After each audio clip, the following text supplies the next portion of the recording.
SARFAESI Act and how it gives banks the power to recover loans without even going to the court. Yes, you heard that right, without court intervention. If you're preparing for IBPS SO Law Officer exam or the SEBI Grade A Legal Officer exam or the RBI Grade B Legal Officer exam or any exam involving banking laws, this is something that you must understand. So let's begin.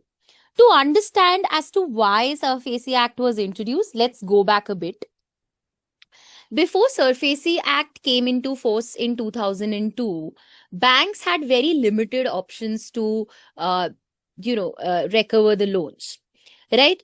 If someone defaulted on a loan, banks either had to go to the civil court, right, or file a case in the DRT, which is the Debt Recovery Tribunal, and wait months or years for orders. And as a result of this, the non-performing assets, the NPAs, were rising and the recovery was painfully slow.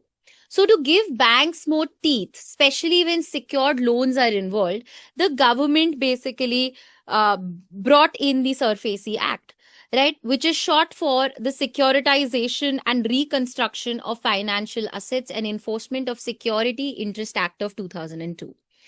The goal behind enforcing this act was to allow banks and financial institutions to recover their money faster without lengthy litigation when there is a secured asset which is involved.